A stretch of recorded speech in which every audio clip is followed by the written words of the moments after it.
Hello મિત્રો, જય શ્રી કૃષ્ણ. આપ સૌનું સ્વાગત કરું છું મારા ચેનલની અંદર. ખાસ સ્ટાર્ટિંગમાં જ કહી દઉં છું, બે ડેટ નોટ કરી લો, કારણ કે બે ઇન્ટેકની અંદર આ બેનિફિટ મળવા જઈ રહ્યો છે. કેનેડા પીઆર વાળાની આપણે વાત કરી રહ્યા છીએ. જાન્યુઆરી 19 થી લઈને જાન્યુઆરી 30, ખાસ એટલે કે આ શેડ્યુલ ચાલી રહ્યું છે. ઇન્ટેક પીરિયડ 2 ની વાત કરી તો જુલાઈ 6 થી લઈને જુલાઈ 17, 2024. આ બે ડેટ ખાસ નોટ કરજો. કેમ તો કે એક કેનેડાના પ્રોવિન્સ છે આફ્ટર બ્રિટિશ કોલંબિયા એન્ડ સાસ્કેચ્યુઅન.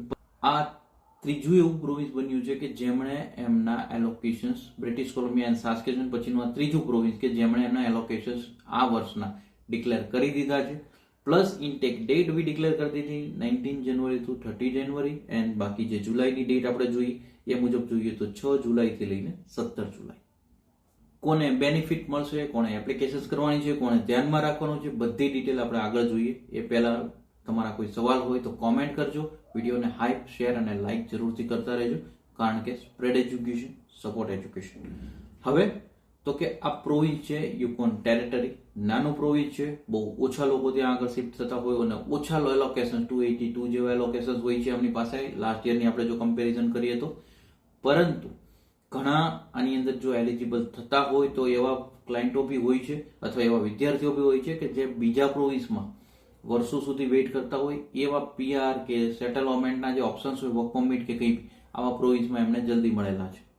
શું ધ્યાન રાખવાનું છે તો કોને પ્રાયોરિટી મળશે અહેવાલ મુજબ જોઈએ. જે લોકો યુકોન ટેરિટરીમાં રહેતા હોય અને વર્ક કરતા હોય છેલ્લા 1 વર્ષથી આને પ્રાયોરિટી મળી શકે છે. યુકોન યુનિવર્સિટીમાંથી ગ્રેજ્યુએટ્સ હોય તો એમને પ્રાયોરિટી મળી શકે છે. અગેન વાત આવી ફ્રેન્કોફોન કોમ્યુનિટી વાળાને. મેં તમને કીધું રીતના થોડા ટાઈમ પહેલા જ આપણે હજી જોઈ અપડેટ કે ફ્રેન્કોફોન કોમ્યુનિટીને અલગથી કોટા પીએનપીને મળવા જઈ રહ્યો છે. તો આ બી બેનિફિટ આ લોકો આપી શકે છે.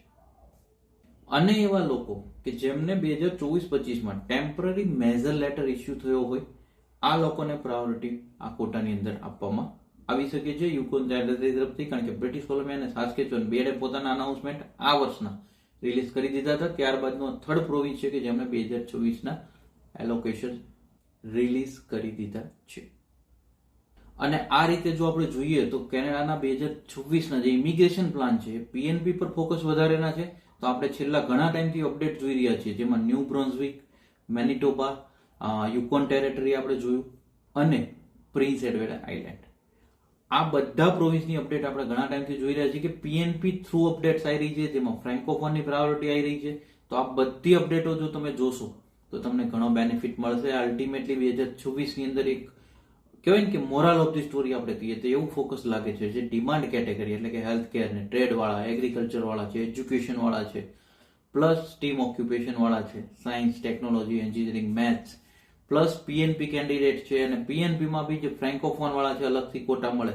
આ બધાને મળી જુલીને જે 2026નું કેપિંગ છે કેનેડા પીઆર વાળાનું, આ ફૂલફિલ થાય એવું દેખાઈ રહ્યું છે. અમે અમારી એક કોશિશ એવી કરતા હોઈએ છીએ કે બને એટલો અહેવાલને સરળ કરી અને વિદ્યાર્થીઓ સુધી એવી રીતે પહોંચાડીએ કે જેથી મદદગાર થઈ શકીએ. તમારે કોશિશ એ કરવાની છે કે જેટલું બી અવેરનેસ મળે, જેટલી બી ડિટેલ મળે એને પ્રોપર તમારી પ્રોફાઇલ મુજબ તમારે એને એક્ઝિક્યુટ કરી શકો અને એનો ફાયદો લઈ શકો. એ તમારે કોશિશ કરવાની છે. બાકી હવે અમારી કોશિશ સારી લાગી હોય તો એક લાઇક કરી દેજો અને મેક્સિમમ વિડીયોને શેર કરી દેજો, કારણ કે spread education, support education, always એજ્યુકેશનને સપોર્ટ કરતા રહેજો. Thank you so much. જય હિન્દ, જય ભારત.